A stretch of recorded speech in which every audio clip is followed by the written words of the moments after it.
7. This book is good.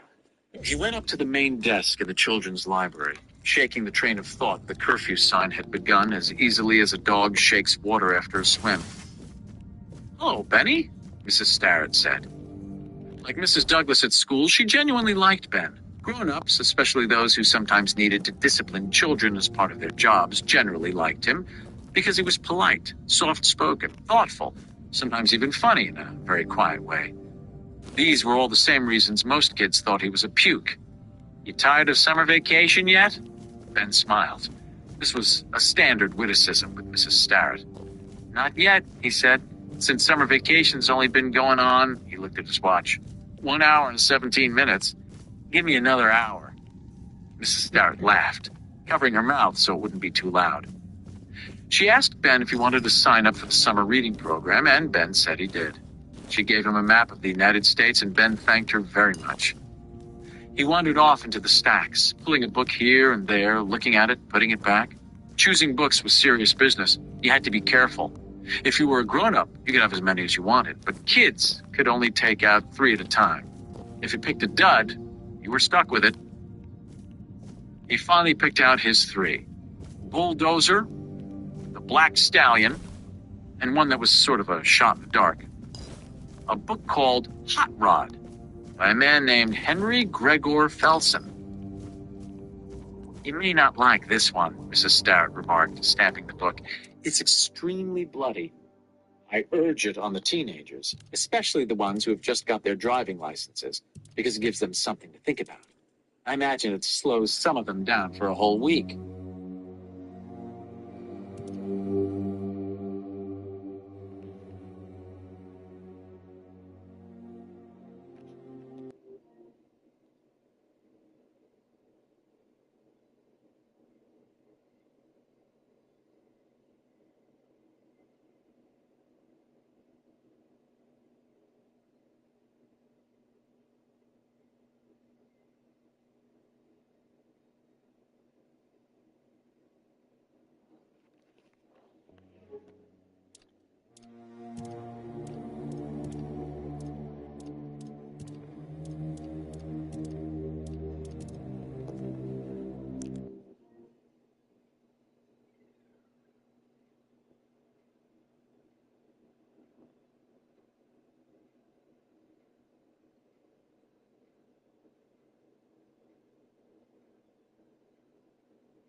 "Well, I'll give it a whirl," Ben said, and took his books over to one of the tables away from Pooh's corner, where Big Billy Goat Gruff was in the process of giving a double dose of Dickens to the troll under the bridge.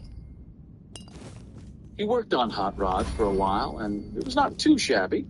Not too shabby at all. It was about a kid who was a really great driver, but there was this party pooper cop who was always trying to slow him down. Ben found out there were no speed limits in Iowa where the book was set.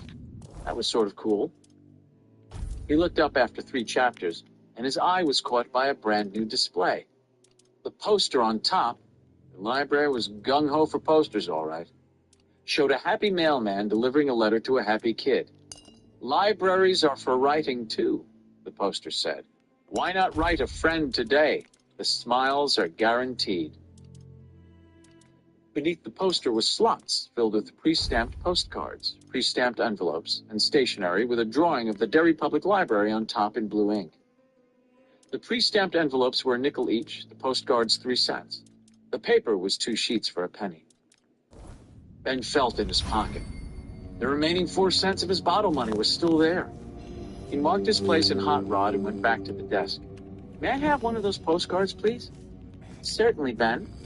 As always, Mrs. Starrett was charmed by his grave politeness, but a little saddened by his size. Her mother would have said the boy was digging his grave with a knife and fork. She gave him the card and watched him go back to his field. It was a table that could seat 6, but Ben was the only one. She'd never seen Ben with any of the other boys. It was too bad, because she believed Ben Hanscom had treasure there inside. He would yield the tough, kind, patient hospitality, if one ever came along. 8. Ben took out his ballpoint pen, clicked the point down, and addressed the card simply enough. Miss Beverly Marsh, Lower Main Street, Derry, Maine, Zone 2. He did not know the exact number of her building, but his mama had told him that most postmen had a pretty good idea of who their customers were once they'd been on their beats a little while. If the postman who had Lower Main Street could deliver this card, that'd be great. If not, it would just go to the dead letter office, and he would be out 3 cents. It would certainly never come back to him because he had no intention of putting his name on the address. Carrying the card with the address turned inward, he was taking no chances, though he didn't see anyone he recognized. He got a few square slips of paper from the wooden box by the card file. He took these back to his seat and began to scribble, to cross out and then to scribble again. During the last week of school before exams, they had been reading and writing haiku in English class. Haiku was a Japanese form of poetry, brief, disciplined. I like haikus. A haiku, They're nice. Mrs. Douglas said, could be just 17 syllables long, no more, no less. It usually concentrated on one clear image, which was linked to one specific emotion: sadness, joy, nostalgia, happiness, love. Ben had been utterly charmed by the concept. He enjoyed his English classes, although mild enjoyment was generally as far as it went. He could do the work, but as a rule, there was nothing in it which gripped him. Yet there was something in the concept of haiku that fired his imagination. The idea made him feel happy, the way Mrs. Starrett's explanation of the greenhouse effect had made him happy. Haiku was good poetry, Ben felt, because it was structured poetry. There were no secret rules. 17 syllables, one image linked to one emotion, and you were out. Bingo. It was clean, it was utilitarian, it was entirely contained within and dependent on its own powers. Even like the word itself. This glide of air broken as if along a dotted line by the k sound at the very back of your mouth. Haiku. Her hair, he thought, and saw her going down the school steps again with it bouncing on her shoulders.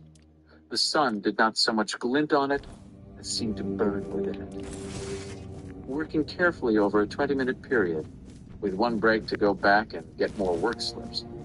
Striking out words that were too long, changing, deleting, Ben came up with this. Your hair is winter fire, January embers. My heart burns there, too. He wasn't crazy about it, but it was the best he could do. He was afraid that if he frigged around with it too long, worried it too much, he would end up getting the jitters and doing something much worse, or not doing it at all. He didn't want that to happen. The moment she had taken to speak to him had been a striking moment for Ben. He wanted to mark it in his memory. Probably Beverly had a crush on some bigger boy, a 6th, or maybe even a 7th grader. She would think that maybe that boy had sent the haiku. That would make her happy. And so the day she got it would be marked in her memory. And although she would never know it had been Ben Hanscom who marked it for her, that was all right. He would know. He copied his completed poem onto the back of the postcard, printing in block letters as if copying out a ransom note rather than a love poem. Slipped his pen back into his pocket and stuck the card in the back of Hot Rod. He got up then and said goodbye to Mrs. Starrett on his way out. "Goodbye, Ben," Mrs. Starrett said. "Enjoy your summer vacation, but don't forget about the curfew." "I won't." He strolled through the glassed-in passageway between the two buildings, enjoying the heat there, greenhouse effect, he thought smugly, followed by the cool of the adult library. An old man was reading the news in one of the ancient, comfortably overstuffed chairs in the reading room alcove. The headline just below the masthead blazed, "Dulles pledges U.S. troops to help Lebanon if needed." There was also a photo of Ike shaking hands with an Arab in the Rose Garden. Ben's mama said that when the country elected Hubert Humphrey president in 1960, maybe things would get moving again.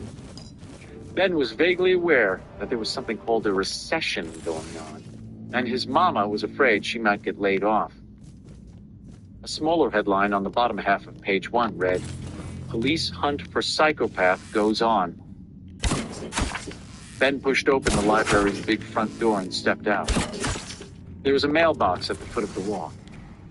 Ben fished the postcard from the back of the book and mailed it. He felt his heartbeat speed up a little. It slipped out his fingers. What if she knows it's me somehow? "Don't be stupid," he responded, a little alarmed at how exciting that idea seemed to him. He walked off up Kansas Street, hardly aware of where he was going and not caring at all. Fantasy had taken form in his mind. In it, Beverly Marsh walked up to him, her gray-green eyes wide, her auburn hair tied back in a ponytail. "I want to ask you a question, Ben," this make-believe girl said in his mind. "You've got to swear to tell the truth." She held up the postcard. "Did you write this?" This was a terrible fantasy. This was a wonderful fantasy. He wanted it to stop. He didn't want it to ever stop. His face was starting to burn again. Ben walked and dreamed and shifted his library books from one arm to the other and began to whistle. "You'll probably think I'm horrible," Beverly said, "but I think I want to kiss you." Her lips parted slightly. Ben's own lips were suddenly too dry to whistle. "I think I want you to," he whispered, and smiled a dopey, dizzy, and absolutely beautiful grin.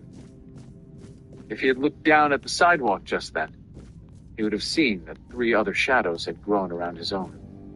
If he'd been listening, he would have heard the sound of Victor's cleats as he, Belch, and Henry closed in. But he neither heard nor saw. Ben was far away, feeling Beverly's lips slip softly against his mouth, raising his timid hands to touch the dim Irish fire of her hair. 9. Like many cities, small and large, Derry had not been planned. Like Topsy, it just growed. City planners never would have located it where it was in the first place. Downtown Derry was in a valley formed by the Kenduskeag Stream, which ran through the business district on a diagonal from southwest to northeast. The rest of the town had swarmed up the sides of the surrounding cities. The valley the township's original settlers came to had been swampy and heavily grown over. The stream and the Penobscot River, into which the Kenduskeag emptied, were great things for traders, bad ones for those who sowed crops or built their houses too close to them. The Kenduskeag in particular, because it flooded every 3 or 4 years. The city was still prone to flooding in spite of the vast amounts of money spent over the last 50 years to control the problem. If the floods had been caused only by the stream itself, a system of dams might have taken care of things. There were, however, other factors. The Kenduskeag's low banks were one. The entire area's logy drainage was another. Since the turn of the century, there had been many serious floods, and one disastrous one in 1931. To make matters worse, the hills on which much of Derry was built were honeycombed with small streams. Terrault Stream, in which the body of Cheryl LaMonica had been found, was one of them. During periods of heavy rain, they were all to overflow their banks. If it rains 2 weeks, The whole damn town gets a sinus infection, stuttering Bill's dad had said once. The Kenduskeag was caged in a concrete canal 2 miles long as it passed through downtown. This canal dived under Main Street at the intersection of Main and Canal, becoming an underground river for half a mile or so before surfacing again at Bassey Park. Canal Street, where most of Derry's bars were ranked like felons in a police lineup, paralleled the canal on its way out of town, and every few weeks or so the police would have to fish some drunk's car out of the water, which was polluted to drop-dead levels by sewage and mill wastes. Fish were caught from time to time in the canal, but they were inedible mutants. On the northeastern side of town, the canal side, the river had been managed to at least some degree. A thriving commerce went on all along it, in spite of the occasional flooding. People walked beside the canal, sometimes hand in hand, if the wind was right, that was. If it was wrong, the stench took much of the romance out of such strolling. And at Bassey Park, which faced the high school across the canal, there were sometimes Boy Scout campouts and Cub Scout wiener roasts. In 1969, the citizens would be shocked and sickened to discover that hippies, one of them had actually sewed an American flag on the seat of his pants, and that pinko faggot was busted before he could say Gene McCarthy, were smoking dope and trading pills up there. By 69, Bassey Park had become a regular open-air pharmacy. You just wait, people said. Somebody will get killed before they put a stop to it. And of course, someone finally did. A 17-year-old boy had been found dead by the canal, his veins full of almost pure heroin, what the kids called a tight white rail. After that, the druggies began to drift away from Bassey Park, and there were even stories that the kid's ghost was haunting the area. The story was stupid, of course, but if it kept the speed freaks and the nodders away, it was at least a useful, stupid story. On the southwestern side of town, the river presented even more of a problem. Here, the hills had been deeply cut open by the passing of the Great Glacier, further wounded by the endless water erosion of the Kenduskeag and its webwork of tributaries. The bedrock showed through in many places like the half-unearthed bones of dinosaurs. Veteran employees of the Derry Public Works Department knew that, following the fall's first hard frost, they could count on a good deal of sidewalk repair on the southwestern side of town. The concrete would contract and grow brittle, and then the bedrock would suddenly shatter up through it as if the earth meant to hatch something. What grew best in the shallow soil, which remained, was plants with shallow root systems and hardy natures, weeds and trash plants, scruffy trees, thick, low bushes, and virulent infestations of poison ivy and poison oak grew everywhere they were allowed a foothold. The southwest was where the land fell away steeply to the area that was known in Derry as the Barrens. The Barrens, which were anything but barren, were a messy tract of land about 1.5 miles wide by 3 miles long. It was bounded by Upper Kansas Street on one side and by Old Cape on the other. Old Cape was a low-income housing development, and the drainage was so bad over there that there were stories of toilets and sewer pipes actually exploding. The Kenduskeag ran through the center of the Barrens. The city had grown up to the northeast and on both sides of it. But the only vestiges of the city down there were Derry Pump House Number 3, the municipal sewage pumping station, and the city dump. Seen from the air, the Barrens looked like a big green dagger pointing down To Ben, all this geography mated with geology meant was a vague awareness that there were no more houses on his right side now. Land had dropped away. A rickety whitewashed railing about waist-high ran beside the sidewalk, a token gesture of protection. You could faintly hear running water. It was the soundtrack to his continuing fantasy. He paused and looked out over the Barrens, still imagining her eyes, the clean smell of her hair. From here, the Kenduskeag was only a series of twinkles seen through breaks in the thick foliage. Some kids said that there were mosquitoes as big as sparrows down there this time of year. Others said there was quicksand as you approached the river. Ben didn't believe it about the mosquitoes, but the idea of quicksand scared him. Slightly to his left, he could see a cloud of circling, diving seagulls, the dump. Their cries reached him faintly. Across the way, he could see Derry Heights and the low roofs of the Old Cape houses closest to the Barrens. To the right of Old Cape, pointing skyward like a squat white finger, was the Derry Standpipe. Directly below him, a rusty culvert stuck out of the earth, spilling discolored water down the hill in a glimmering little stream which disappeared into the tangled trees and bushes. Ben's pleasant fantasy of Beverly was suddenly broken by one far more grim. What if a dead hand flopped out of that culvert right now, right this second while he was looking? And suppose that he turned to find a phone and call the police. A clown standing there. A funny clown, wearing a baggy suit with big orange puffs for buttons. Suppose a hand fell on Ben's shoulder and he screamed. It was laughter. He whirled around, shrieking against the white fence separating the safe, sane sidewalk, Kansas Street, from the wildly undisciplined Barrens. The railing creaked audibly, and saw Henry Bowers, Belch Huggins, and Victor Chris standing. "Hi, tits," Henry said. "What do you want?" Ben asked, trying to sound brave. "I want to beat you up," Henry said. He seemed to contemplate this prospect soberly, even gravely. But oh, his black eyes sparkled. "I got to teach you something, tits.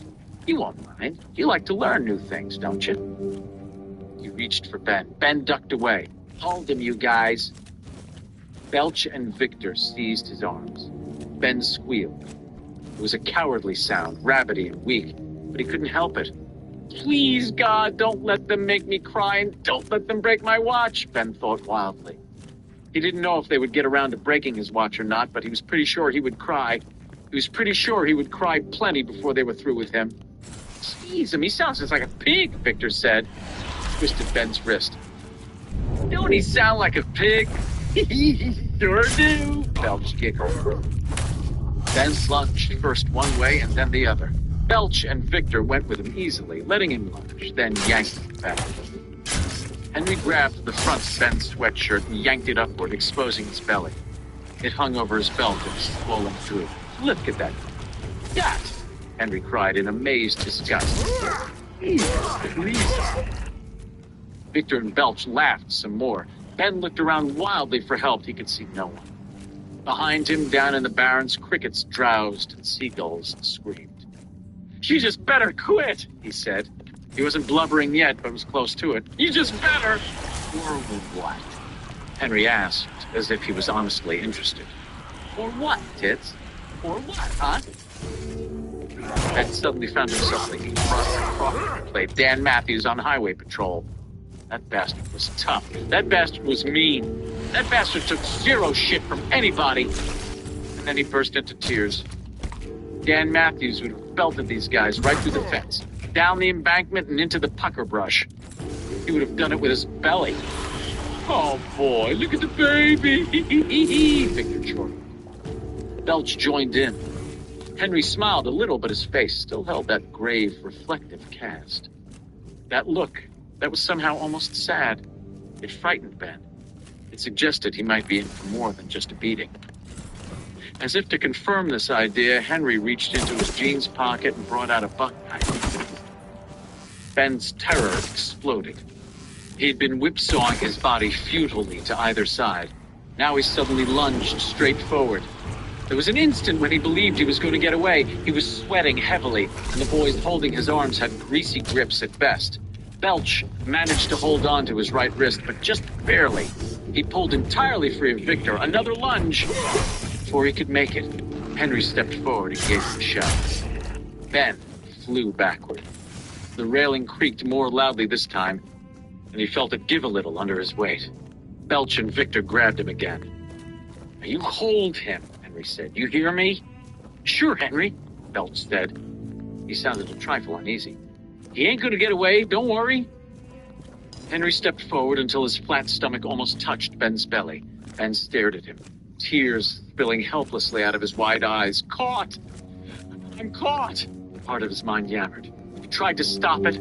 He couldn't think at all with that yammering going on, but it wouldn't stop. "Caught! Caught! Caught!" Henry pulled out the blade, which was long and wide and engraved with his name. The tip glittered in the afternoon sunshine. "I'm gonna test you now," Henry said in that same reflective voice. "It's exam time, Tits, and you better be ready." Ben wept. His heart thundered madly in his chest. Snot ran out of his nose and collected on his upper lip. His library books lay in a scatter at his feet. Henry stepped on Bulldozer, glanced down, and dealt it into the gutter with a side swipe of one black engineer boot. "Here's the first question on your exam, Tits. When somebody says, 'Let me copy' during finals, what are you going to say?" "Yes!" Ben exclaimed immediately. "I'm going to say yes! Sure! Okay! Copy all you want!" The buck's tip slid through 2 inches of air and pressed against Ben's stomach. It was as cold as an ice cube tray just out of the Frigidaire. Ben gasped his belly away from it. For a moment, the world went gray. Henry's mouth was moving, but Ben couldn't tell what he was saying. Henry was like a TV with the sound turned off, and the world was swimming. Swimming. "Don't you dare faint," the panicky voice shrieked. "If you faint, he may get mad enough to kill you." The world came back into some kind of pulse. He saw that both Belch and Victor had stopped laughing. They looked nervous, almost scared. Seeing that had the effect of a head clearing slap on Ben.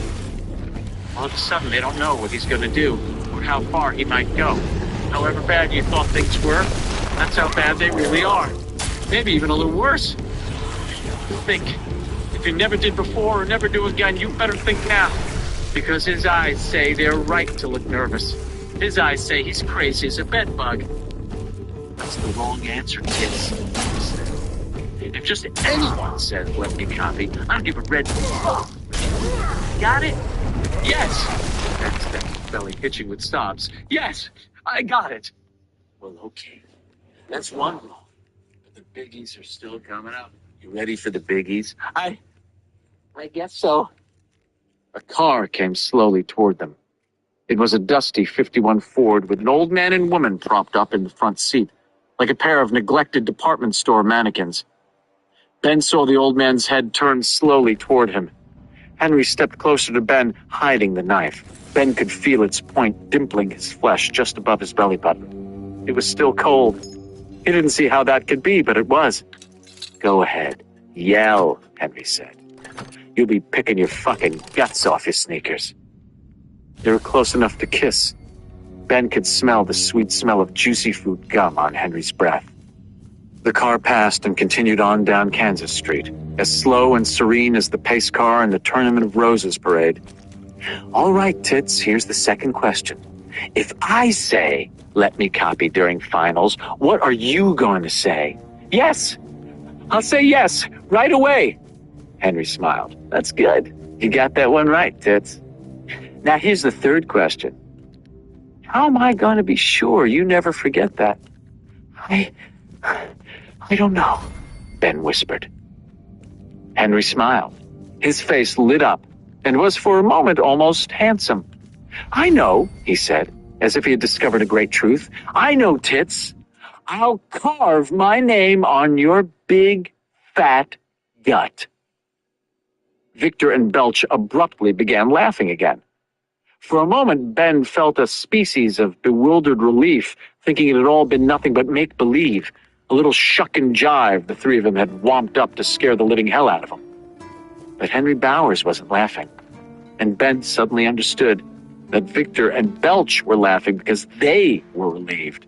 It was obvious to both of them that Henry couldn't be serious, except Henry was. The buck knife slid upward, smooth as butter. Blood welled in a bright red line on Ben's pallid skin. "Hey!" Victor cried. The word came out muffled in a startled gulp. "Hold him," Henry snarled. "You just hold him, hear me?" Now there was nothing grave and reflective on Henry's face. Now it was the twisted face of a devil. "Cheatham Crow, Henry! Don't really cut him!" Belch screamed, and his voice was high, almost a girl's voice.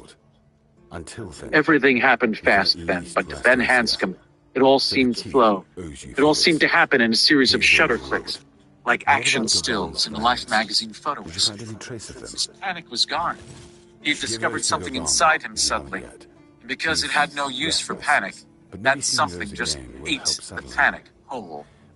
In the first shutter click, Henry had snatched his sweatshirt all the way up to his nipples. Blood was pouring from the shallow vertical cut above his belly button. In the second shutter click, Henry drew the knife down again, operating fast like a lunatic battle surgeon under an aerial bombardment. Fresh blood flowed.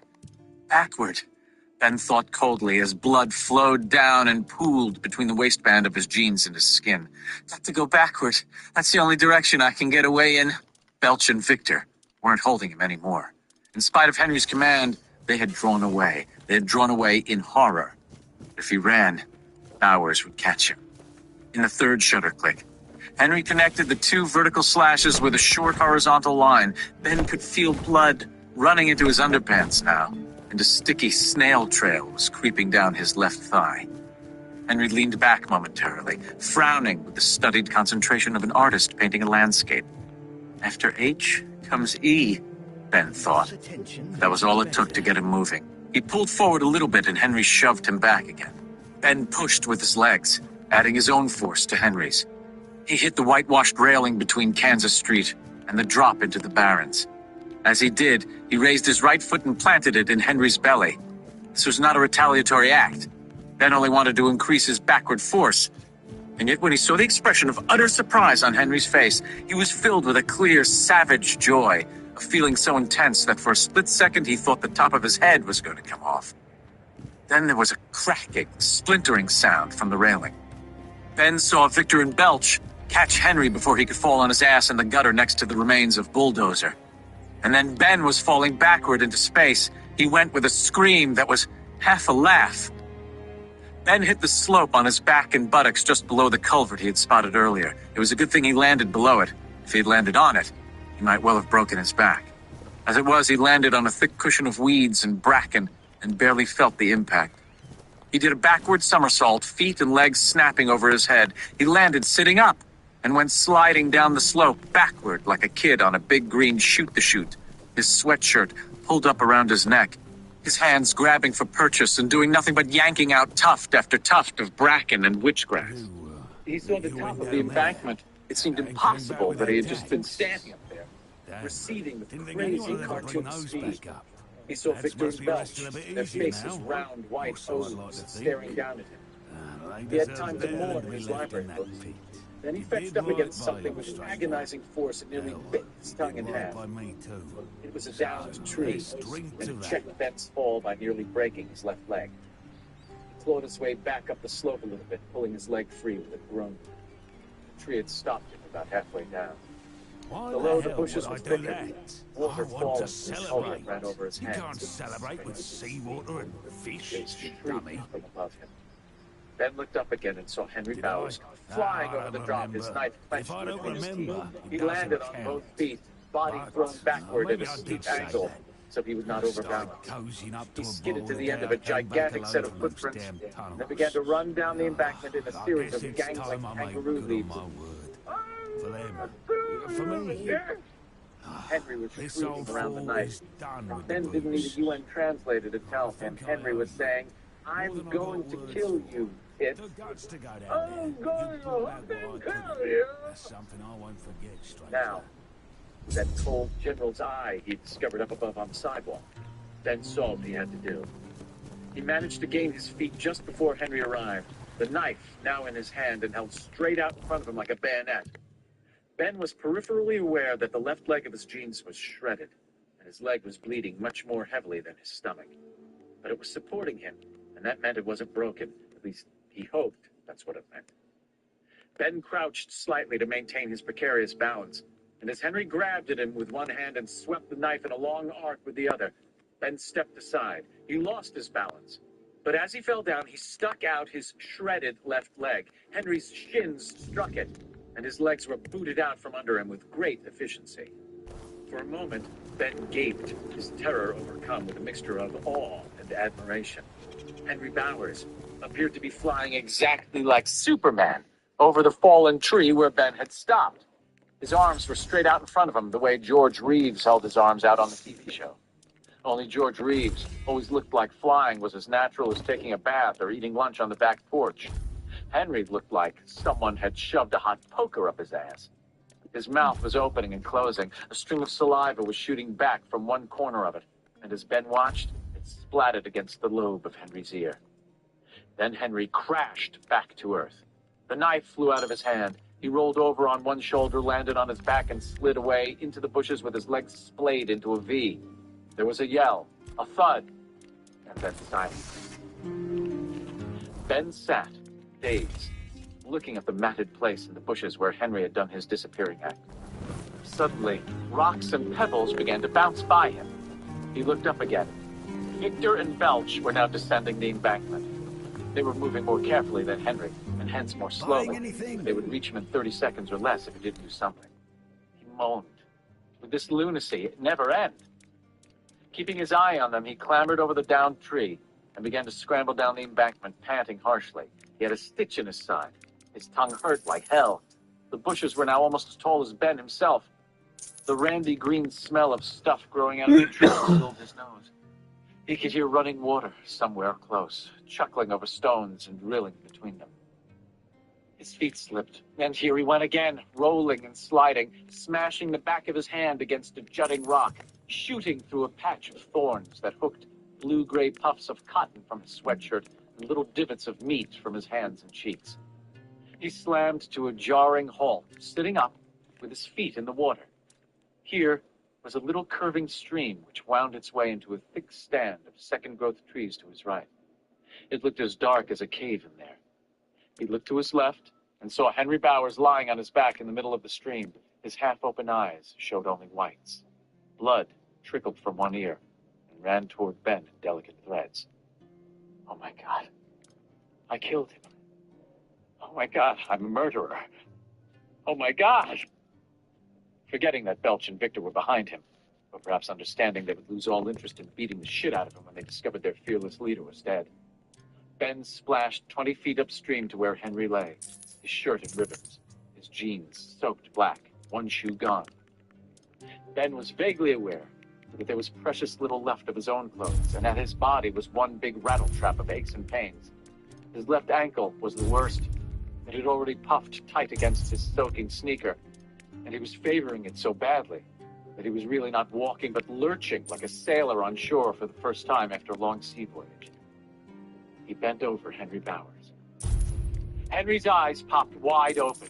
He grabbed Ben's calf with one scraped and bloody hand. His mouth worked, and although nothing but a series of whistling aspirations emerged, Ben could still make out what he was saying. Kill you. You. Fat. Shit. Henry was trying to pull himself up, using Ben's leg as a pole. Ben pulled backward frantically. Henry's hand slipped down, then off. Ben flew backward, whirling his arms, and fell on his ass for a record-breaking third time in the last 4 minutes. He also bit his tongue again. Water splashed up around him. A rainbow glimmered for an instant in front of Ben's eyes. Ben didn't give a fuck about the rainbow. He didn't give a fuck about finding a pot of gold. He would settle for his miserable fat life. Henry rolled over, tried to stand, fell back, managed to get to his hands and knees, and finally tottered to his feet. He stared at Ben with those black eyes.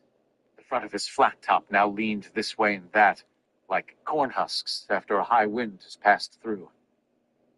Ben was suddenly angry. No, this was more than being angry. He was infuriated. He'd been walking with his library books under his arm, having an innocent little daydream about kissing Beverly Marsh, bothering nobody. And look at this. Just look. Pants shredded. Left ankle maybe broken, badly sprained for sure. Leg all cut up, tongue all cut up. Henry goddamn Bowers monogram on his stomach. How about all that happy, crappy sports fans? But it was probably the thought of his library books, for which he was liable, that drove him to charge Henry Bowers. His lost library books, and his mental image of how reproachful Mrs. Starrett's eyes would become when he told her. Whatever the reason, cuts, sprain, library books, or even the thought of the soggy and probably illegible rank card in his back pocket, it was enough to get him moving. He lumbered forward, squashy kids spatting in the shallow water, and kicked Henry squarely in the balls. Henry uttered a horrid, rusty scream that sent birds beating up from the trees. He stood spraddle-legged for a moment, hands clasping his crotch, staring unbelievingly at Ben. "Oh," he said in a small voice. "Right," Ben said. Henry said in an even smaller voice. "Right," Ben said again. Henry sank slowly back to his knees, not so much falling, as folding up. He was still looking at Ben with those unbelieving black eyes. "Damn right," Ben said. Henry fell on his side, still clutching his testicles, and began to roll slowly from side to side. Henry moaned. "My balls! Oh, you broke my balls!" He was now beginning to gain a little force, and Ben started to back away a step at a time. He was sickened by what he had done, but he was also filled with a kind of righteous, paralyzed fascination. "Oh, fucking suck! Oh, fucking balls!" Ben might have remained in the area for an untold length of time, perhaps even until Henry recovered enough to come after him. But just then a rock struck him above the right ear with such a deep, drilling pain that, until he felt warm blood flowing again, Ben thought he had been stung by a wasp. He turned and saw the other two striding up the middle of the stream toward him. They each had a handful of water-rounded rocks. Victor pegged one, and Ben heard it whistle past his ear. He ducked, and another struck his right knee, making him yell with surprised hurt. A third bounced off his right cheekbone, and that eye filled with water. He scrambled for the far bank and climbed it as fast as he could, grabbing onto protruding roots and hauling on handfuls of bushes. He made it to the top. One final stone struck his buttock as he pulled himself up, and took a quick look back over his shoulder. Belch was kneeling beside Henry, while Victor stood half a dozen feet away, firing stones, one the size of a baseball clipped through the man-high bushes beside Ben. He had seen enough. In fact, he had seen much more than enough. Worst of all, Henry Bowers was getting up again. Like Ben's own Timex watch, Henry could take a licking and keep on ticking. Ben turned and smashed his way into the bushes, lumbering along in a direction he hoped was west. He could cross to the old Cape side of the Barrens. He could beg a dime off somebody and take the bus home. When he got there, he would lock the door behind him and bury these tattered, bloody clothes in the trash, and his crazy dream would finally be over. Ben thought of himself, sitting in his chair in the living room, freshly tubbed, wearing his fuzzy red bathrobe, watching Daffy Duck cartoons on the Mighty 90, and drinking milk through a strawberry flavor straw. Hold that thought, he told himself grimly. He kept lumbering along. Bushes sprang into his face. Ben pushed them aside. Thorns reached and clawed. He tried to ignore them. He came to a flat area of ground that was black and mucky. A thick stand of bamboo-like growth spread across it, and a fetid smell rose from the earth. An ominous thought, quicksand, slipped across the foreground of his mind like a shadow as he looked at the sheen of standing water deeper into the grove of bamboo stuff. He didn't want to go in there. Even if it wasn't quicksand, the mud would suck his sneakers off. He turned right instead, running along the front of the bamboo grove and finally into a patch of real woods. The trees, mostly firs, were thick, growing everywhere, battling each other for a little space in the sun. But there was less undergrowth, and he could move faster. He was no longer sure what direction he was moving in, but still thought he was, on measure, a little ahead of the game. The Barrens were enclosed by dairy on 3 sides, and bounded by a half-finished turnpike extension on the 4th. Sooner or later, he would come out somewhere. His stomach throbbed painfully, and he pulled up the remains of his sweatshirt for a look. He winced and drew a whistle of air in over his teeth. His belly looked like a grotesque Christmas tree ball, all caked red blood and smeared green from his slide down the embankment. He pulled the sweatshirt down again. Looking at that mess made him feel like blowing lunch. Now he heard a low humming noise from ahead. It was one steady note just above the low range of his hearing. An adult, intent only on getting the hell out of there. The mosquitoes had found Ben now, and while nowhere near as big as sparrows, they were pretty big, would have ignored it, or simply not heard it at all. But Ben was a boy, and he was already getting over his fright. He swerved to his left and pushed through some low laurel bushes. Beyond them, sticking out of the ground, were the top 3 feet of a cement cylinder about 4 feet wide. It was capped with a vented iron manhole cover. The cover was stamped with the words, Derry Sewer Department. The sound, this close, it was more a drone than a hum, was coming from someplace deep inside. Ben put one eye to a vent hole but could see nothing. He could hear that drone and water running down there someplace, but that was all. He took a breath, got a whiff of a sour smell that was both dank and shitty, and drew back with a wince. It was a sewer, that was all. Or maybe a combined sewer and drainage tunnel. There were plenty of those in flood-conscious Derry. No big deal, but it had given him a funny sort of chill. Part of it was seeing the handiwork of man in all this overgrown jumble of wilderness, but he supposed part of it was the shape of the thing itself, that concrete cylinder jutting out of the ground. Ben had read H.G. Wells' The Time Machine the year before. First, the classic comics version, and then the whole book. This cylinder, with its vented iron cap, reminded him of the wells which lead down into the country of the slumped and horrible moorlands. He moved away from it quickly, trying to find west again. He got to a little clearing and turned until the shadow was as directly behind him as he could get. Then he headed off in a straight line. 5 minutes later, he heard more running water ahead, and voices. Kids' voices. He stopped to listen, and that was when he heard snapping branches and other voices behind him. They were perfectly recognizable. They belonged to Victor, Belch, and the one and only Henry Bowers. The nightmare was not over yet, it seemed. Ben looked around for a place to go to Earth. 10. He came out of his hiding place about 2 hours later, dirtier than ever, but a little refreshed. Incredible as it seemed to him, he had dozed off. He had heard the 3 of them behind him, coming after him still. Ben had come dangerously close to freezing up completely, like an animal caught in the headlamps of an oncoming truck. A paralytic drowsiness began to steal over him. The idea of simply lying down, curling up into a ball like a hedgehog, letting them do whatever they felt they had to, occurred to him. It was a crazy idea, but it also seemed like a strangely good idea. But instead, Ben began to move toward the sound of the running water of those other kids. He tried to untangle their voices and get the sense of what they were saying. Anything to shake off that scary paralysis of the spirit. Some project, or talking about some project. 1 or 2 of the voices were even a little familiar. There was a splash, followed by a burst of good-natured laughter. The laughter filled Ben with a kind of stupid longing and made him more aware of his dangerous position than anything else had done. If he was going to be caught, there was no need to let these kids in for a dose of his medicine. Ben turned right again. For many large people, he was remarkably light-footed. He passed close enough to the boys to see their shadows moving back and forth between him and the bright water. They neither saw him nor heard him. Gradually, their voices began to fall behind. He came to a narrow path, which had been beaten down to the bare earth. Ben considered it for a moment, then shook his head a little. He crossed it and plunged into the undergrowth again.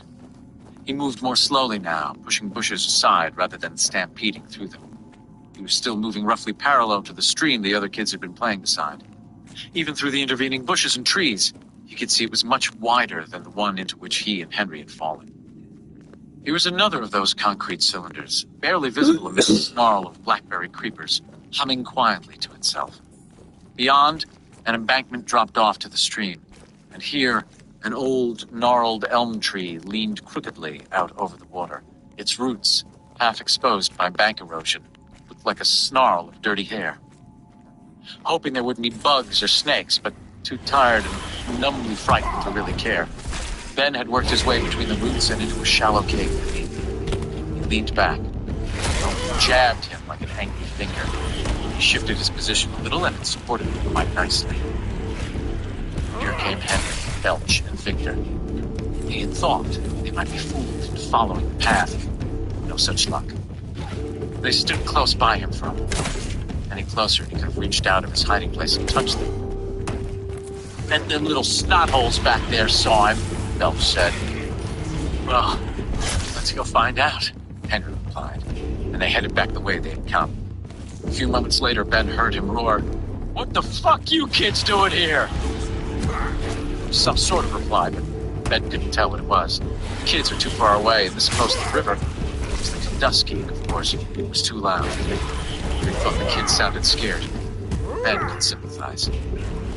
Then Victor Chris bellowed something Ben hadn't understood at all. "What a fucking baby damn!" Baby damn? Baby damn? Maybe Victor had said what a damn bunch of babies, and Ben had misheard him. "Let's break it," Belch proposed. There were yells of protest followed by a scream of pain, and someone began to cry. Yes, that could sympathize. They hadn't been able to catch him, or at least not yet. Here's another bunch of little kids for them to take it if they're mad on it. "Sure, break it," Henry said.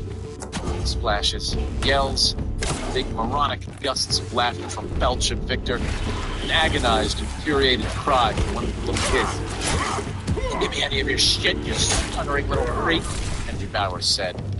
"I ain't taking no more shit from nobody today." There was a splintering crack. The sound of running water downstream grew louder and roared briefly before quieting to its former placid chuckle. Ben suddenly understood. Baby damn. Yes, that was what Victor had said. The kids, 2 or 3 of them it had sounded like when he passed by, had been building a dam. Henry and his friends had just kicked it apart. Ben even thought he knew who one of the kids was. The only stuttering little freak he knew from Derry School was Bill Denbrough, who was in the other 5th grade classroom. "You didn't have to do that," a thin and fearful voice cried out. And Ben recognized that voice as well, although he could not immediately put a face with it. "Why did you do that?" "Because I felt like it, fucknuts," Henry roared back.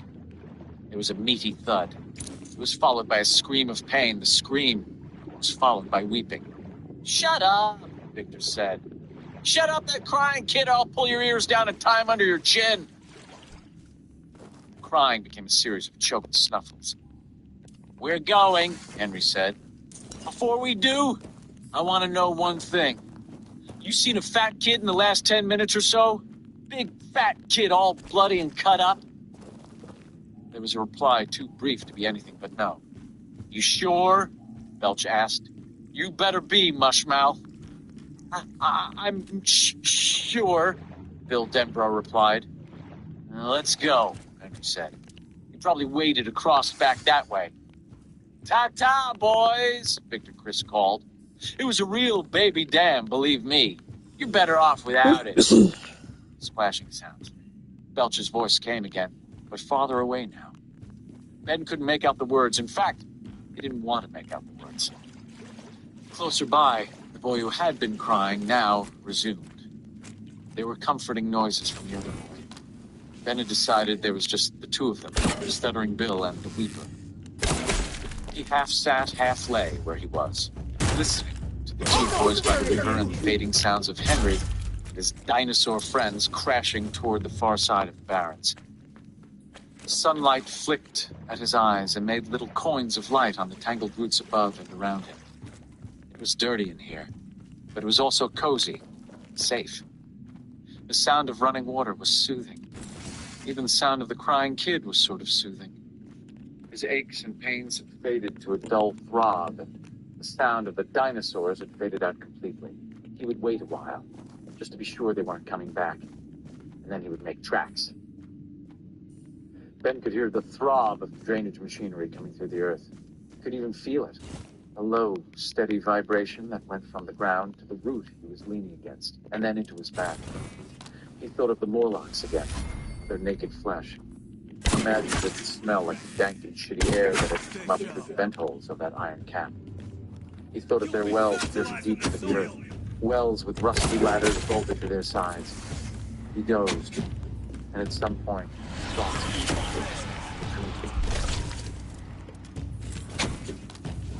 11. It wasn't Morlocks he dreamed of. He dreamed of the thing which had happened to him in January, the thing which he hadn't quite been able to tell him. It had been the first day of school after the long Christmas break. Mrs. Douglas had asked for a volunteer to stay after and help her count the books that she had turned in just before the vacation. Ben had raised his hand.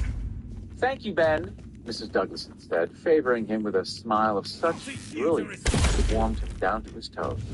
"Stuck ass," Henry Bowers remarked. It had been the sort of Maine winter day that is both the best and the worst. Cloudless, eye-watering with light.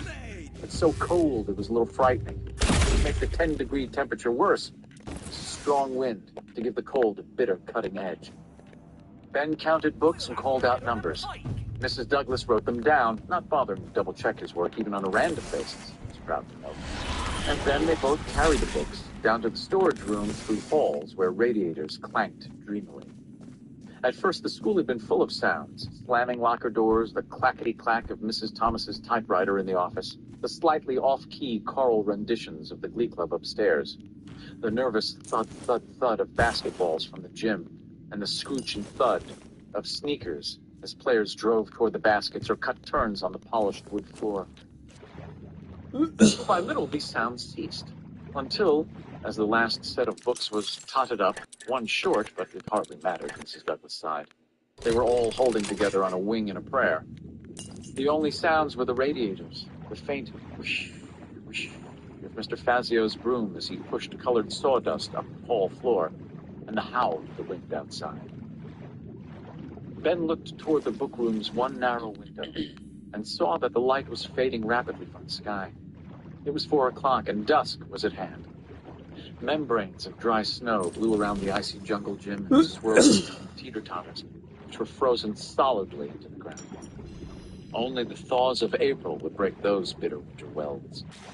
He saw no one at all on Jackson Street. He looked a moment longer, expecting a car to roll through the Jackson-Witcham intersection, but none did. Everyone in Derry, save himself and Mrs. Douglas, might be dead or fled, at least from what he could see from here. He looked toward her and saw, with a touch of real fright, that she was feeling almost exactly the same things he was feeling himself. He could tell by the look in her eyes. They were deep and thoughtful, far off, not the eyes of a schoolteacher in her 40s, but those of a child. Her hands were folded just below her breasts, as if in prayer. "I'm scared," Ben thought, "and she's scared too. But what are we really scared of?" He didn't know. And then she looked at him and uttered a short, almost embarrassed laugh. "I've kept you too late," she said. "I'm sorry, Ben." "That's okay." He looked down at his shoes. He loved her a little. Not with the frank, unquestioning love he had lavished on Miss Thibodeau, his first-grade teacher, but he did love her. "If I drove, I'd give you a ride," she said, "but I don't. My husband's going to pick me up around 5:15. If you'd care to wait, we could..." "No," Ben said. "I ought to get home before then." This was not really the truth, but he felt a queer aversion to the idea of meeting Mrs. Douglas. "Maybe your mother could..." "She doesn't drive either." "I'll be all right. It's only a mile home." "A mile's not far when it's nice, but it can be a very long way in this weather." "You'll go in somewhere if it gets too cold, won't you, Ben?" "Oh, sure. I'll go into Costello's Market and stand by the stove a little while or something. Mr. Gaudreau doesn't mind. And I got my snow pants. My new Christmas scarf, too." Mrs. Douglas looked a little reassured. And then she glanced toward the window again. "It just gets so cold out there," she said. So inimical. He didn't know the word, but he knew exactly what she meant. Something. What? He had seen her, he realized suddenly, as a person instead of just a teacher. That was what had happened. Suddenly, he had seen her face in an entirely different way. And because he did, it became a new face, the face of a tired poet. He could see her going home with her husband, sitting beside him in the car with her hands folded as the heater hissed. He talked about his day. He could see her making them dinner. An odd thought crossed his mind, and a cocktail party question rose to his lips. "Do you have children, Mrs. Douglas?" "I often think at this time of the year that people really weren't meant to live this far north of the equator," she said. "At least not in this latitude." Then she smiled. Some of the strangeness either went out of her face or his eye. He was able to see her, at least partially, as he always had. But you'll never see her that way again, not completely, he thought, dismayed. I'll feel old until spring, and then I'll feel young again. It's that way every year. Are you sure you'll be all right, Ben? I'll be fine. Yes, I suppose you will. You're a good boy, Ben. He looked back at his toes, blushing, loving her more than ever. In the hallway, Mr. Fazio said, "Be careful of the frostbite, boy," without looking up from his red sawdust. "I will." He reached his locker, opened it, and yanked on his snow pants. He'd been painfully unhappy when his mother insisted he wear them again this winter on especially cold days, thinking of them as baby clothes. He was glad to have them this afternoon. Be prepared He for walked anything. slowly toward the door, zipping his coat, yanking the drawstrings of his hood tight, pulling on his mittens.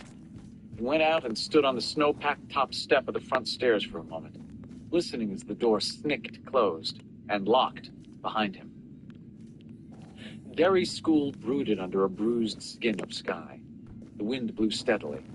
The snap hooks on the flagpole rope rattled a lonesome tattoo against the steel pole itself. That wind cut into the warm and unprepared flesh of Ben's face at once, numbing his cheeks. Be Be prepared for careful. He quickly pulled his scarf up until he looked like a small, pudgy caricature of Red Rider. That darkening sky had a fantastical sort of beauty, but Ben did not pause to admire it. It was too cold for that. He got going. At first, the wind was at his back, and things didn't seem so bad. In fact, it actually seemed to be helping him along. At Canal Street, however, he had to turn right and almost fully into the wind. Now it seemed to be holding him back, as if it had business with him. His scarf helped a little, but not enough. His eyes throbbed, and the moisture in his nose froze to a crack glaze. His legs were going numb. Several times he stuck his mittened hands into his armpits to warm them up. The wind whooped and screamed, sometimes sounding almost human. Ben felt both frightened and exhilarated. Frightened because he could now understand stories he had read, such as Jack London's To Build a Fire, where people actually froze to death. It would be all too possible to freeze to death on a night like this, a night when the temperature would drop to 15 below. The exhilaration was hard to explain. It was a lonely feeling, somehow melancholy feeling. He was outside. He passed on the wings of the wind, and none of the people beyond the brightly lighted squares of their windows saw him. They were inside where there was light and warmth. They didn't know he had passed them. Only he knew. It was a secret thing. The moving air burned like needles, but it was fresh and clean. White smoke jetted from his nose in neat little streams. And as sundown came, the last of the day, a cold, yellowy-orange line on the western horizon, the first stars, cool diamond chips, glimmering in the sky overhead, he came to the canal. He was only 3 blocks from home now, and eager to feel the heat on his face and legs, moving the blood again, making it tingle. Still, he paused. The canal was frozen in its concrete sluice like a frozen river of rose milk, its surface humped and cracked and cloudy. It was moveless, yet completely alive in this harshly puritanical winter light. It had its own unique and difficult beauty. Ben turned the other way, southwest, toward the barrens. When he looked in this direction, the wind was at his back again. It made his snow pants ripple and flap. The canal ran straight between its concrete walls for perhaps half a mile. Then the concrete was gone, and the river sprawled its way into the barrens. At this time of the year, a skeletal world of icy brambles and jutting naked branches. A figure was standing on the ice down there. Ben stared at it and thought, there may be a man down there, but can he be wearing what it looks like he's wearing? It's impossible, isn't it? The figure was dressed in what appeared to be a white silver clown suit. It rippled around him in the polar wind. There were oversized orange shoes on his feet. They matched the palm lines which ran down the front. One hand grasped a bundle of strings that closed with a bunch of balloons. And when Ben observed that the balloons were floating in his direction, he felt unreality wash over him more swiftly. He closed his eyes, rubbed them, opened them. The balloons still appeared to be floating toward him. He heard Mr. Fazio's voice in his head. Be careful of the frostbite, boy. It had to be a hallucination or a mirage brought on by some weird trick of the weather. There could be a man down there on the ice. He supposed it was even technically possible he could be wearing a clown suit. But the balloons couldn't be floating toward Ben into the wind. It was just what they appeared to be doing. Ben! The clown on the ice cried. Ben thought that voice was only in his mind, although it seemed he heard it in his ears. Balloon Ben! There's something so evil in that voice, so awful, that Ben wanted to run away as fast as he could. But his feet seemed as welded to the sidewalk as the teeter-totters in the schoolyard were welded to the ground. They float, Ben. They all float. Try one and see. The clown began walking along the ice toward the canal bridge where Ben stood. Ben watched him come, not moving. He watched as a bird watches an approaching snake. The balloons should have burst in the intense cold, but they did not. They floated above and ahead of the clown, and they should have been streaming out behind him, trying to escape back into the barrens, where some part of Ben's mind assured him this creature had come from in the first place. Now Ben noticed something else. Although the last of the daylight had struck a rosy glow across the ice of the canal, the clown cast no shadow. None at all. You'll like it here, Ben, the clown said. Now it was close enough so Ben could hear the clud sound its funny shoes made as they advanced over the uneven ice. You'll like it here, I promise. All the boys and girls I meet like it here because it's like Pleasure Island in Pinocchio and Never Neverland in Peter Pan. They never have to grow up, and that's what all the kiddies want. So come on, see the sights, have a balloon, feed the elephants, ride the chutes. Oh, you'll like it, and oh, Ben, how you'll float. And in spite of his fear, Ben found that a part of him did want a balloon. Who in all the world owned a balloon which would float into the wind? Who had even heard of such a thing? Yes, he wanted a balloon. And he wanted to see the clown's face, which was bent down toward the ice as if to keep it out of that killer wind. What might have happened if the 5 o'clock whistle atop the Derry Town Hall hadn't blown just then? Ben didn't know. Didn't want to know. The important thing was that it did blow, an ice pick of sound drilling into the deep winter cold. The clown looked up, as if startled, and Ben saw its face. The mummy. Oh my God. It's the mummy, was his first thought, accompanied by a swoony horror that caused him to clamp his hands down viciously on the bridge's railing to keep from fainting. Of course, it hadn't been the mummy. Couldn't have been the mummy. Oh, there were Egyptian mummies, plenty of them. He knew that. But his first thought had been that it was the mummy, the dusty monster played by Boris Karloff in the old movie we'd stayed up late to watch just last month on Shock Theater. No, it wasn't that mummy. Couldn't be. Movie monsters weren't real. Everyone knew that, even little kids. But it wasn't makeup the clown was wearing. Nor was the clown simply swaddled in a bunch of bandages. There were bandages, most of them around its neck and wrists, blowing back in the wind. But Ben could see the clown's face clearly. It was deeply lined, skin parchment map of wrinkles, tattered cheeks, tattered flesh. The skin of its forehead was split like blades. Dead lips grinned back from a maw in which teeth leaned like tombstones. Its gums were pitted and black. Ben could see no eyes, but something glittered far back in the charcoal pits of those puckered sockets. Something like the cold jewels in the eyes of Egyptian scarab beetles. And although the wind was the wrong way, it seemed to him that he could smell cinnamon and spice, rotting cerements treated with weird drugs, fans, blood so old it had dried to flakes and grains of rust. We all float down here, the mummy clown croaked, and Ben realized with fresh horror that somehow it had reached the bridge. It was now just below him, reaching up with a dry and twisted hand from which flaps of skin rustled like pennons, a hand through which bone like yellow ivory showed. One almost fleshless finger caressed the tip of his boot. Ben's paralysis broke. He pounded the rest of the way across the bridge with the 5 o'clock whistle still shrieking in his ears. It only ceased as he reached the far side. It had to be a mirage. Had to be. The clown simply could not have come so far during the whistle's 10 or 15-second blast. But his fear was not a mirage.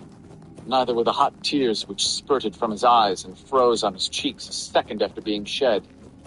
He ran, boots thudding on the sidewalk, and behind him, he could hear the mummy in the clown suit climbing up from the canal, ancient stony fingernails scraping across iron, old tendons creaking like dry hinges. He could hear the arid whistle of its breath pulling in and pushing out of nostrils as devoid of moisture as the tunnels under the Great Pyramid. He could smell its shroud of sandy spices, and he knew that in a moment its hands, as fleshless as the geometrical constructions he made with his erector set, would descend upon his shoulders. They would turn him around, and he would stare into that wrinkled, smiling face. The dead river of its breath would wash over him. Those black eye sockets, with their deep glowing depths, would bend over him. The toothless mouth would yawn, and he would have his balloon. Oh, yes, all the balloons he wanted. But when he reached the corner of his own street, sobbing and winded, his heart slamming, crazed, leaping beats into his ears, when he at last looked back over his shoulder, the street was empty. The arched bridge, with its low concrete sides and its old-fashioned cobblestone paving, was also empty. He could not see the canal itself, but he felt that if he could, he would see nothing there either. No, the mummy had not been a hallucination or a mirage. If it had been real, it would be waiting under the bridge, like the troll in the story of Three Billy Goat Scruff. Under. Hiding under. Ben hurried home, looking back every few steps until the door was safely shut and locked behind him. He explained to his mother, who was so tired from a particularly hard day at the mill that she had not, in truth, much missed him, that he had been helping Mrs. Douglas count books. Then he sat down to a dinner of noodles and Sunday's leftover turkey. He stuffed 3 helpings into himself, and the mummy seemed more distant and dreamlike with each helping. It was not real. Those things were never real. They came fully to life only between the commercials of the late-night TV movies or during the Saturday matinees, where if you were lucky, you could get 2 monsters for a quarter. And if you had an extra quarter, you could buy all the popcorn you could eat. No, they were not real. TV monsters and movie monsters and comic book monsters were not real. Not until you went to bed and couldn't sleep. Not until the last 4 pieces of candy wrapped in tissues and kept under your pillow against the evils of the night were gobbled up. Not until the bed itself turned into a lake of rancid dreams, and the wind screamed outside, and you were afraid to look at the window because there might be a face there, an ancient grinning face that had not rotted, but simply dried like an old leaf, its eyes sunken diamonds pushed deep into dark sockets. Not until you saw one ripped and claw-like hand holding out a bunch of balloons. See sights. Have a balloon. Feed the elephants. Ride the shoot. Ben, oh, Ben. How you float. 12. Your gold belongs to us. Ben awoke with a gasp. The dream of the mummy still on him, panicked by the close, vibrating dark all around him. He jerked, and the roots stopped supporting him and poked him in the back again, as if in exasperation. He saw light and scrambled for it. He crawled out into afternoon sunlight and the babble of the stream, and everything fell into place again. It was summer, not winter. Show yourself. The mummy had not carried him away to its desert trip. Ben had simply hidden from the big kids in a sandy hole under a half-uprooted tree. He was in the barrens. Henry and his buddies had gone to town in a small way, with kids playing downstream because they hadn't been able to find Ben. and go to town on him in a big way. Ta-ta, boys. It was a real baby dam, believe me. You're better off without it. Ben looked glumly down. His mother was going to give him 6 different flavors of holy old hell. He slept just long enough to stiffen up. He slid down the embankment and then began to walk along the stream, wincing at every step. He was a medley of aches and pains. It felt like Spike Jones was playing a fast tune on broken glass inside most of his muscles. There seemed to be dried or drying blood on every inch of exposed skin. The dam-building kids would be gone anyway, he consoled himself. He wasn't sure how long he'd slept, and even if it had been only half an hour, the encounter with Henry and his friends would have convinced Denbro and his pal that some other place, like Timbuktu maybe, would be better for their health. Ben plugged grimly along, knowing if the big kids came back now, he would not stand a chance without them. He hardly cared. He rounded his elbow bend in the stream. The dam builders were still there. One of them was indeed Stuttering Bill Denbro. He was kneeling beside the other boy, who was propped against the stream bank from the sitting position. This other kid's head was thrown so far back that Adam's eyes stood out like a triangular bud.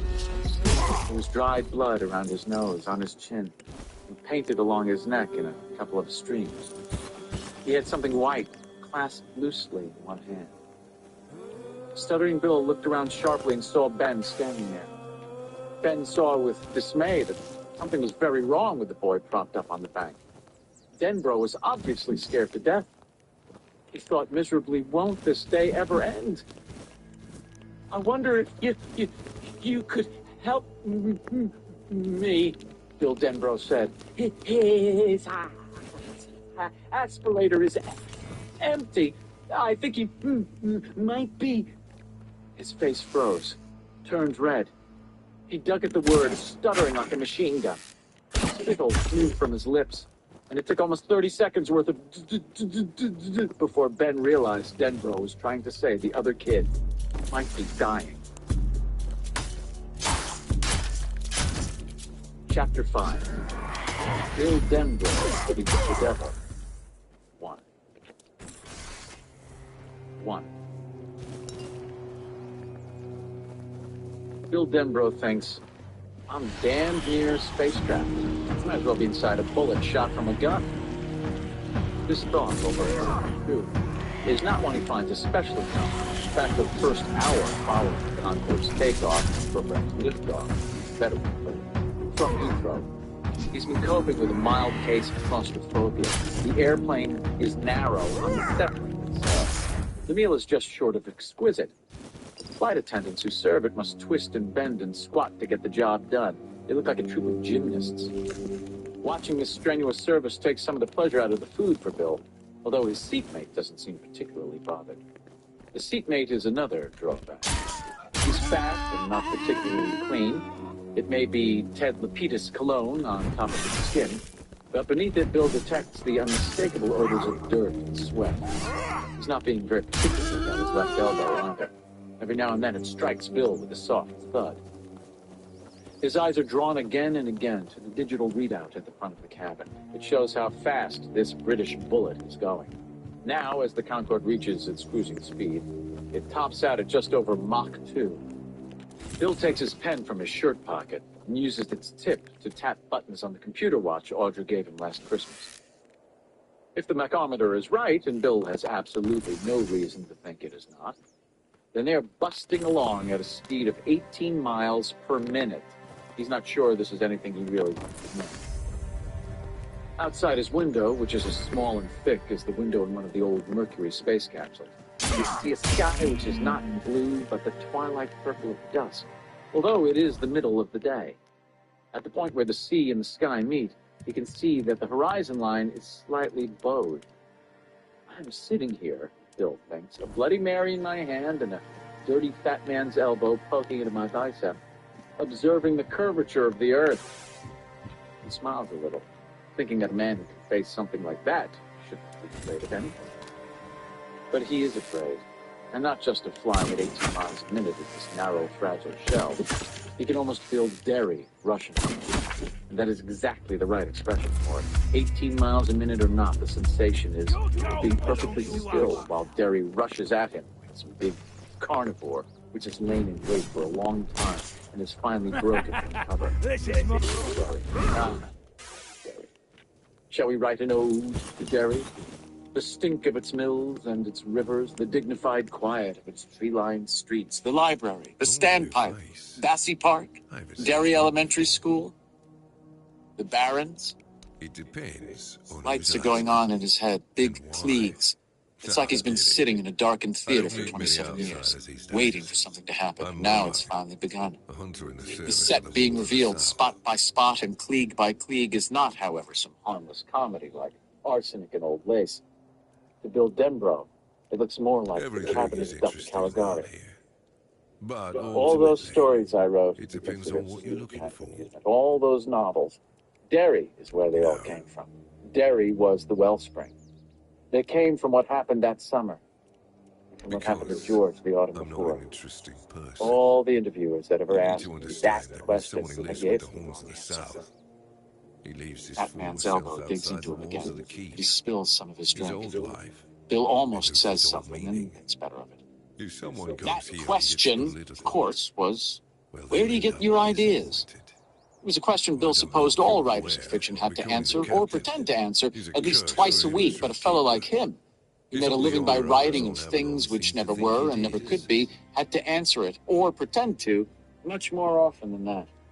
Because the captain All answers to writers have a Camelot and its pipeline which goes representative, down into the Galahad. subconscious, he So told every them, captain neglecting to needs mention to that get he political, doubted more whether as he each year likes it or passed if not. there even was such a And the thing as current his Galahad is subconscious. a real piece of But the shit. man or woman who He writes horror burns stories people has a under any pipeline that pretext goes further, whatsoever, maybe, or none into at the all. He sub-subconscious, sows if you like. terror. I've no Elegant respect answer, for that that. man. But one he had never really believed.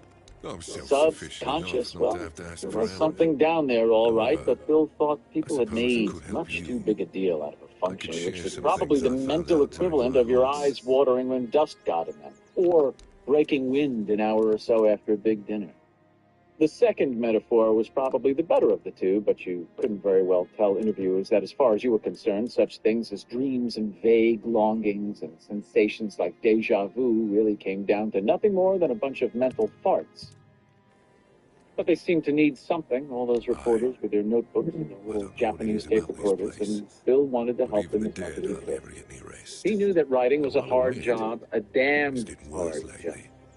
There was no need to make theirs harder by telling them, my friend, you might as well ask me who cut the cheese and have done with it. So I'm guessing He thought now, we might have a necromancer you on our always knew hands. they were asking the wrong question, Here I even thought before after my the charred conclave, Now you also know what the we'd right have question more than was. 100 years of Not peace. where do you get your ideas, but why do you get your ideas? Only There every was a century type, or so. but it wasn't even either the that's too Freudian often, or if you ask Jungian me. version of the subconscious that it came Something seems to from. draw No them here. interior drain Well, system it's of the probably all mind, that no death. subterranean cavern The full of South has morals always waiting been to happen. restless. And after There what is nothing happened at with the other end Sulphur of that village, pipe but I Derry. guess death is seeped into the Yes, very soul of this land. Derry. Must be And quite alluring for that that, lot. who's that drip-trapping upon my bridge? Good. He sits bolt Try not to upright die. suddenly. That And this undead time it's swarm his doesn't elbow need that any goes more wandering. It recruits. sinks deeply into his fat seatmate's side for a moment. Watch yourself, buddy, Fat Man says. Close quarters, you know. You stop whapping me with yours, and I'll try to stop whapping you with mine. The Fat Man gives him a sour, incredulous, what the hell are you talking about look? Bill simply gazes at him until the Fat Man looks away, muttering, who's there? Who's trip-trapping over my bridge? He looks out the window again and thinks, they're beating the devil. His arms and the nape of his neck prickle. He knocks back the rest of his drink in one swallow. Another of those big lights has gone on. Silver, his bike. That was what he had called it after the Lone Ranger's horse. A big Schwinn, 28 inches tall. You'll kill yourself on that, Billy, his father had said, but with no real concern in his tone. He had shown little concern for anything since George's death. Before, he had been tough. Fair, but tough. Since, you could get around him. He would make fatherly gestures, go through fatherly motions, but Motions and gestures were all they were. It was like he was always listening for George to come back into balance.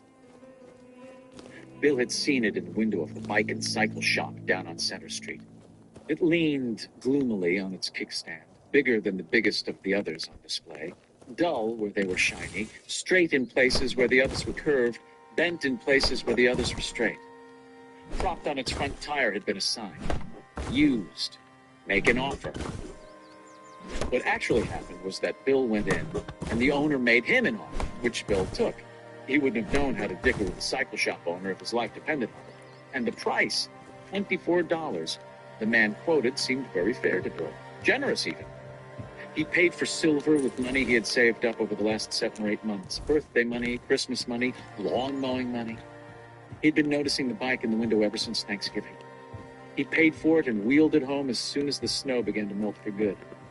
It was funny, because he'd never thought much about owning a bike before last year. The idea seemed to come into his mind all at once, perhaps on one of those endless days after George died.